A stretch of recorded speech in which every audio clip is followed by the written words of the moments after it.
ဒီနေ့မနမနေပေါ်ဆောင်စာအုပ်ကိုစပြီးတော့ဖတ်ရမှာမယ်နော် Facebook မှာရောအဲ့တော့စီမှာအဲ့တော့ comment မှာရောအားလာမယ်ကြတဲ့ပေါ့နော်မနမနေပေါ်ဆောင်ကိုပဲအချိန်မှစပြီးတော့ဖတ်ပြမှာလဲအဲ့ဒီတော့မင်းတဲ့အချိန်မှာကျမကလည်းစာအုပ်ရတဲ့အချိန်မှာဒီပေါ်ဆောင်ပေါ့နော်ကျမတစ်ခါမှမဖတ်ဖို့သေးပါဘူးအဲ့ဒါကြောင့်မလို့ကိုယ့်အရင်ဖတ်ရတာပေါ့နော်ဘာကြလဲဆိုတော့ကျမမဖတ်ပြပဲနဲ့ဒီလိုမျိုးရှင်းလာတဲ့အချိန်မှာကိုမတိတဲ့စကားလို့ယူနေတွေးမိလို့ရှိရင်ဟိုဟာဘာသာမပြန်နေမှာဆိုတော့นะคะအဲ့ဒါကြောင့်မလို့ကိုတိုင်အရင်ဖတ်တယ်အခုဆိုရင်တော့ကျမတအုပ်လို့ဖတ်ပြသွားပါပြီအတိတ်ပဲလည်းတူတော့ရပါတော့ကိုမတိတဲ့စကားလို့ရဆိုရင်ကိုတိုင်ကိုကမပြန်ရှင်းရတယ်အဲ့ဒါကြောင့်မလို့ကျမအရှင်း2ရက်ကပေါ့နော်တိတ်ပြီးတော့ဒီမှာဗီဒီယိုနဲ့မတင်ဖြစ်ဘူးโอเคနာဒီနေ့ကစပြီးတော့ကျမဒီမှာနောက်မှနေပေါ်ဆော့ကိုတနေ့ကိုဗီဒီယိုတပိုးစီတအုပ်လို့ဒီ TikTok မှာပဲ share လုပ်ပေးမှာဖြစ်ပါတယ်မနောက်မှနေမတင်ခင်ကျမတင်တာ3ခုနဲ့မိတ်ဆက်ပေးမယ်နော်ထိုင်းစကားပြောတင်တာရဲ့ထိုင်းအရေးဖတ်တင်တာရဲ့ပြီးတော့ speaker listening reading writing ပေါ့နော်4 scale အဲ့ဒါတင်တာတစ်ခုရရှိပါတယ်လေးလာပဲတရက်နဲ့မှာဆိုကြမှာနော်โอเคဒါဆိုရင်ကျမတို့မနမနီဘိုတီနူတေကစားနံပါတ်1ကိုစပြီးတော့လေ့လာရအောင်နော်ဟာเช้าဆိုတာပါလဲเช้าတိလားမနေ့ခင်นะคะวันเสาร์ဆိုတာဘာနေ့လဲစနေနေ့นะคะစနေနေ့မနေ့ခင်ဆိုတာကစနေနေ့မနေ့ပါပေါ့နော်အဲ့ဒီစနေနေ့မနေ့ပဲမှာမဲအမေကချိုဝါဆိုတာကဘာလဲဖေးခေါ်တီนะคะ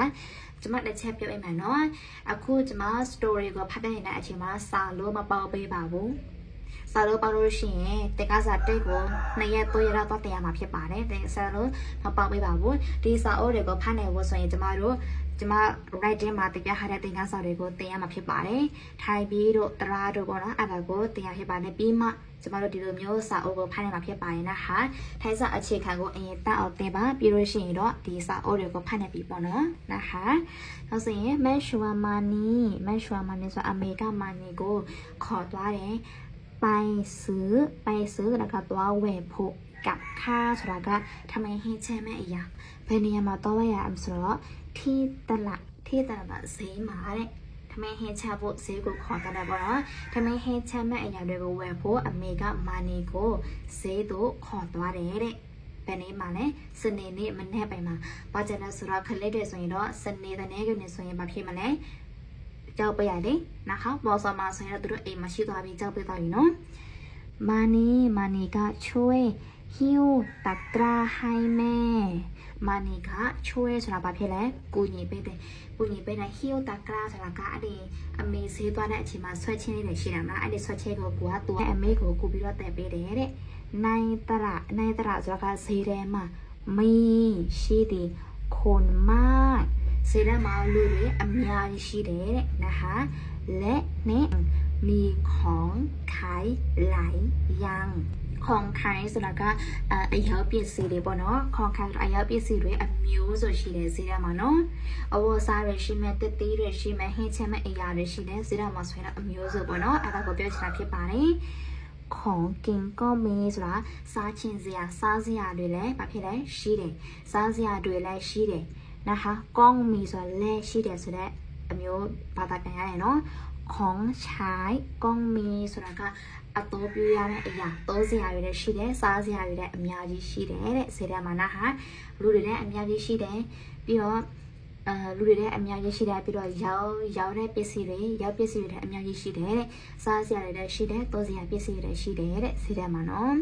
ပြီးတော့မဲถามราคาအမေကทางဆိုတာကမေးတယ်ราคาဆိုတာဈေးနှုန်းတွေကိုမေးတယ်တဲ့และนี่เลือกนะคะเลือกซื้อရွေးချက်ပြီးတော့ဝယ်တယ်ပေါ့နော်และရွေးချက်ပြီးတော့ဝယ်တယ်นะคะအမေကဈေးနှုန်းမေးတယ်ပြီးတော့ဒီအင်ဂျီဝင်မှာဆိုရင်အင်ဂျီကိုရွေးပြီးတော့ဝယ်တယ်ပေါ့နော်แต่ဒါပေမဲ့ของดีที่ราคานะคะของดีที่ราคาပစ္စည်းကောင်းတွေရဲ့ဈေးနှုန်းကนะคะပစ္စည်းကောင်းတဲ့ဈေးနှုန်းကတဲ့ไม่แพงเกินไปนะคะသူပြောချင်တာကဈေးချိုတာတယ်นะคะသူတို့တွေဝယ်နေတယ်ပေါ့နော်ဈေးချိုတာတယ်ไม่แพงเกินไปဆိုတာဈေးတအားကြီးမကြီးသွားဘူးတဲ့ไม่แพงဆိုတာဈေးမကြီးဘူးแพงဆိုတာကဈေးကြီးတယ်เกินไปဆိုတာကပို့သွားတယ်ပေါ့နော်ပို့ပြီးတော့ဖြစ်သွားတယ်ပေါ့နော်เกินไปဆိုတာพูดเกินไปဆိုတာပို့ပြောလောတယ်ပေါ့နော်အဲ့ဒါကိုပြောချင်တာทำเกินไปဆိုတာပို့လို့လောတယ်ပေါ့နော်အဲ့ဒါကိုပြောချင်တာဖြစ်ပါတယ်ပို့သွားတယ်ပေါ့အဲ့ဒီကပြီးတော့မဲဆူဖာအမေက အင်ဂျီဝဲတယ်နော်ဝီဆိုတာကဂေါဖီးဖြစ်ပါတယ်นะคะအမေကအင်ဂျီတွေဝဲတယ်ပြီးတော့ဂေါဖီးတွေဝဲတယ်စဘူဆိုတာပါလဲဆက်ပြာ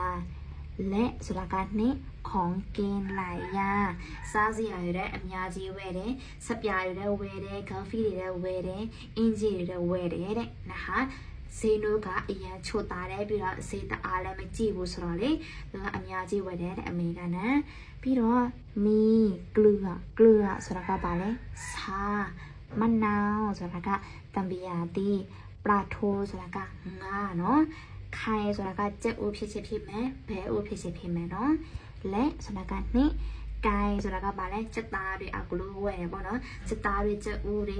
ငါးတွေပြီးတော့တပီယာတီတွေစားတွေပေါ့နော်သူတို့အိမ်မှာလိုအပ်တဲ့ပစ္စည်းတွေပြီးတော့ဟင်းချက်မဲ့နေရာမှာအသုံးပြုလို့ရမယ့်အရာတွေပြီးတော့သူတို့ဝစားတွေကာဖီတွေစက်ပြာတွေစားစရာတွေပေါ့နော်ဈေးတွေကလည်းတအားချို့တာတော့ပေါ့နော်ဈေးတွေကတအားလည်းချို့တာတဲ့ဈေးအရာချင်းမကြည့်ဘူးဆိုတော့အမေကပစ္စည်းတွေအားလုံးဝယ်တယ်တဲ့แม่จะซื้อหมูกับเนื้อด้วยအားလုံးဝယ်ပြီးတော့အမေကหมูဆိုတာကဘာဖြစ်လဲဝက်သားเนื้อဆိုတာကเนื้อရဲ့တလို့တဲ့ကလားအသေးပဲနှစ်မျိုးပြောလို့ရတယ်นะคะเนื้อကအသားလည်းပြောလို့ရတယ်အမဲသားလည်းပြောလို့ရပါတယ်นะคะหมูกับเนื้อဆိုတာ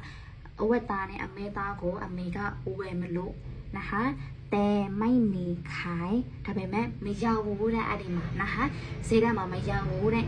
เพราะဘာကြောင့်လဲဆိုတော့วันนั้นဆိုတာကအဲ့ဒီနေ့ကเป็นวันพระဆိုတာကဘာဖြစ်လဲဘာနေ့လဲဥပုသ်နေ့ဖြစ်ပါတယ်วันพระအဲ့ဒီဥပုသ်နေ့မှာသူတို့ကအသားတွေမရောက်ဘူးပေါ့နော်ပြီးတော့ဝက်သားတို့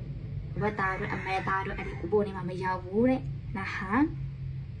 มานีเห็นผลไม้ဆိုတာမလဲတစ်တီရွက်မာနီကဟင်းဆိုတာဘာဖြစ်လဲမာနီကမြည်တဲ့အဲ့ဒီရွက်တွေပြီးတော့နာကဲလိုက်ညာဆိုတာစားချစ်စရာအရန်ကောက်တဲ့တစ်တီရွက်တွေကိုမာနီကမြင်လိုက်တယ်တဲ့นะคะမြင်ငေါအဲ့ဒီရွက်တွေကဘာလဲရှိလဲဆိုတော့မြင်ငေါဆိုတာကကြက်မောင်တီရှိမယ်လာမြိုင်ဒီလာမြိုင်ကလေတချို့တွေကတော့ကြက်မောင်တီလည်းခေါ်ကြတယ်ပြီးတော့နှဲသေးလည်းခေါ်ကြတယ်ပြီးတော့တမင်မြက်လို့ပေါ့နော်အမျိုးဆိုပဲဒီမှာပိုလေးပြတ်ထားတာပေးတယ်ပိုလေးပြတ်ထားပေးမယ်နော်အဲ့ဒီအတီးတစ်မျိုးကိုခေါ်တာဖြစ်ပါတယ်ပြီးတော့น้อยนาဆိုတာကဩဇာတီนะคะအဲ့ဒီကိုစားချင်စရာအတီးတွေအမျိုးဆိုရှိတယ်ပေါ့နော်ကျင်းဒါကြောင့်မို့ขอให้แม่ซื้อเงาะအဲ့ဒါကြောင့်မလို့မာနေကသူကကြက်မောင်တီးစားချင်တယ်ဆိုတော့အမေကိုကြက်မောင်တီးဝယ်ဖို့တောင်းဆိုတယ်นะคะအဲ့ဒီအချိန်မှာအမေကဝယ်ပေးလိုက်တာပေါ့နော်ဆိုင်แล้วနောက်ကျနေပြီนะคะအခြေကျနေပြီသူအမေနဲ့သူနဲ့ဈေးလာတာတော်လေးကိုကြာနေပြီအခြေကျနေပြီနောက်ကျနေပြီပေါ့နော်แม่ยังซื้อของไม่เสร็จအမေဈေးဝယ်တာမပြီးသေးဘူးတဲ့ဖြစ်ဖို့တာကိုရအမေနဲ့ကိုနဲ့ဈေးသွားတဲ့အချိန်မှာကိုကဘိုင်းတာဆောက်ရတယ်ပြီးတော့အမေဈေးဝယ်တဲ့အချိန်မှာအနောက်ကတကကောက်လိုက်တယ်လေဆွဲချင်းလေးကြိုက်ပြီးတော့นะคะ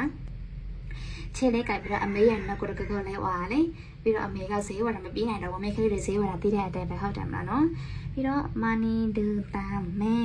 ယူနန်ဂျွန်ဟီယိုဒီမှာမာနီကသူ့ရဲ့အမေနဲ့ကိုတကလိုက်ရဲ့လိုက်နဲ့ဘိုက်တော်ဆောက်သွားတယ်ပေါ့နော်ဘိုက်တော်ဆောက်နေပြီးတဲ့အမေကဈေးဝယ်တော့မပြီးတော့ဘူးမပြီးသေးဘူးนะคะအဲ့ဒါကိုပြောချင်တာနော်ပြီးတော့มองเห็นร้านเนื้อมองเห็นร้านเนื้อဆိုတာကအဲ့ဒီร้านဆိုတာအရာอาหารပေါ့နော်စတော့ဆက်တဲ့ဆိုင်ကိုသူမြင်တယ်มีของกินน่าอร่อยဆိုတာကအဲ့ဒီစတော့ဆက်မှာရောက်နေတဲ့စားစရာတွေကစားချင်စရာလေးပေါ့နော်และราคาไม่แพงเซโนและติดပြီးတော့မကြည့်ဘူးတဲ့นะคะเพราะဘာကြောင့်လဲဆိုတော့มีป้ายบอกไว้သူတို့ရဲ့ဆိုင်အရှိမပြထားတဲ့ဒီ poster လေးတွေအဲ့ဒီမှာရေးပြထားတာပေါ့နော်ဒီမှာစားစရာပေါ့နော်ကွေတရုပ်ဆိုရင်50ဘာညာတကပေါ့နော်အဲ့လိုမျိုး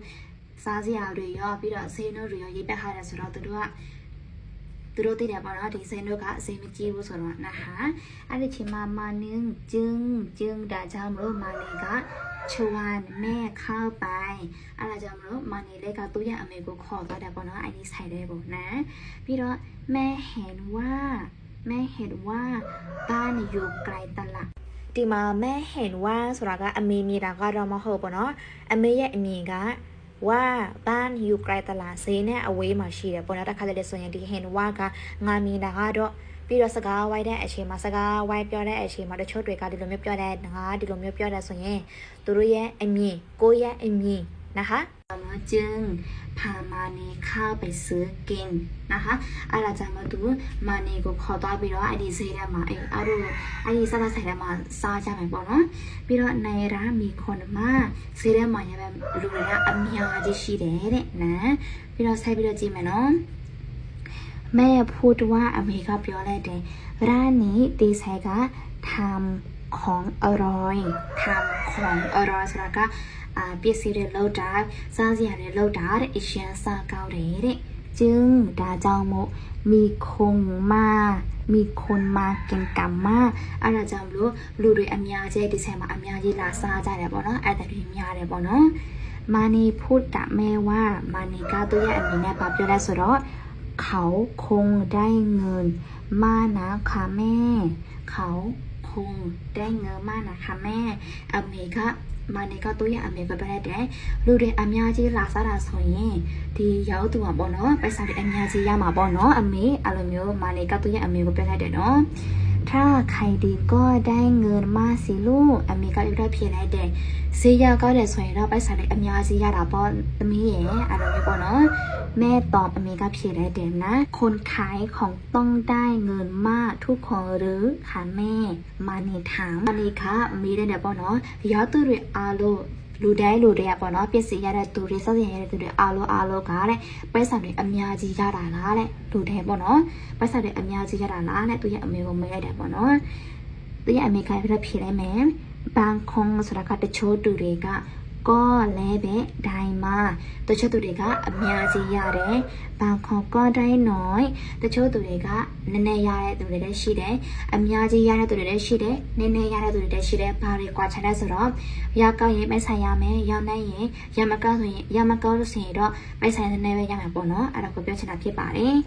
ถ้าใครได้น้อยไอ้ประตูให้พี่ๆပေါ့နော်ရမကောင်းဘူးဆိုရင်ก็ต้องพยายามเสียก็เอาปบิราที่แท้ปบิราจูซายาเดทำของให้ดีก็อยากเปลี่ยนสีเลยดูตะกาลูเรมาอัตเดลาไว้โลยาเอาก็ไปคันจูซายในแบบบิราเปลี่ยนเสียยาเดที่แท้ปบิราจูก็เอาจูซายาเดจึงดาส่วนจะมีคนซื้อดาส่วนเราเวลาตัวเรชิลามาบอกแม่ตอบอเมริกาตัวนี้เพียงได้เด้นั่นน่ะชิดเลยเนาะพี่เรามานี่ก็อยากขายของบ้างมาเนี่ยก็ตัวเปียสียาวฉินเด้นะคะเปียสียาวฉินเราตัวอย่างอเมริกาเปียอะไรเด้เราจะได้มีเงินมากๆเราจะได้มีเงินตมีโดด้วยตมีโดงาโดလို့ตอบပြန်လို့မရဘူးเนาะတมีโดတွေပိုက်စားတွေအများကြီးရတာပေါ့အများကြီးရအောင်ပေါ့เนาะမာနေသူဆေးရောက်ချင်တယ်တဲ့သူရဲ့အမေကပြောလိုက်တယ်ပေါ့เนาะမာနေบอกแม่မာနေကသူရဲ့အမေကပြောလိုက်တယ်ပြီးတော့แม่ยิ้มด้วยความพอใจอเมริกาသူရဲ့တမီလေးအဲ့လိုမျိုးပိုက်စားတွေအများကြီးရအောင်ဆေးရောက်ချင်တယ်ပြောတော့အမေကပြောပြီးတော့သူရဲ့တမီလေးကိုကြည့်လိုက်တယ်ပေါ့เนาะความพอใจตอนเซ็ตจินเอาแล้วปะเนาะอียาเปียวชวนเนี่ยตัวอย่างตัวเซ็ตแท้แต่แล้วปะเนาะแล้วบอกกับมานีว่าပြီးတော့သူ့ရဲ့သမီးလေးကိုပြောလိုက်တယ်ဒီလဲလို့ကောက်တာပေါ့သမီးရဲ့အဲ့လိုမျိုးအတွေးခေါ်လေးရှိရပါတော့အမေကသူကြည်နေတဲ့ပေါ့သူ့ရဲ့သမီးလေးပိုက်ဆိုင်မရအောင်ဆေးရောက်ချင်တဲ့ဒီအငငယ်လေးနဲ့ပေါ့နော်တိတ်တက်တဲ့အရာဆိုတော့သူ့ရဲ့အမေကပို့ပြီးတော့ပျော်သွားတယ်ပေါ့နော်အဲ့ဒါကိုပြောချင်တာဖြစ်ပါတယ်ဒီနေ့ဖက်အားတဲ့ချိန်မှာကိုမတီးတဲ့ကိုအတေးပဲမတီးတဲ့စကားလို့ဆိုရင်လိုင်းမပေးပါစာအိုးရှိတဲ့ဆိုရင်စာအိုးထဲမှာလိုင်းမပေးပါเนาะဒါမှမဟုတ်စာအိုးမရှိတဲ့ဆိုရင်တော့ဒီကိုကပေါ့เนาะ PDF file မှာလေးလာလို့ရပါတယ်นะคะเช้าวันเสาร์ละစနေနေ့မနေ့ခင်မဲ့ချူဝမာနီဒီလိုမျိုးလေးဖြတ်ပြီးတော့လေးဖတ်ပေးပါဒီကလို့ကိုမတီးတဲ့စကားလို့ပါလို့ဆိုရင်ကိုကေမှာတွားရှာပါကိုကေကပေါ့နော်စာရှာတဲ့အချိန်မှာအမှတ်ကဆိုပဲนะคะကိုကထိုင်းစာရေးတတ်တော့ပြီပေါ့နော်ဒီလိုမျိုးစာပိုက်တွေဖတ်တတ်တဲ့တွေကထိုင်းစာရေးတတ်ဖတ်တတ်တဲ့ဆိုတွေမှာအဆက်ပြမယ်ဒီကလို့ကိုကထိုင်းစာနဲ့မရေးတတ်တဲ့ဘူးဆိုရင်တော့ထိုင်းအခြေခံလေးကိုပြန်လေ့ကျင့်ပေးပါนะคะโอเคนะဒါဆိုဒီနေ့ကတော့တေကစာတက်ကိုပြီးသွားပါပြီนะคะကိုမသိတဲ့ကိုအတာထက်မတက်တဲ့နေရာပြီးတော့ရှိရင်တော့ကို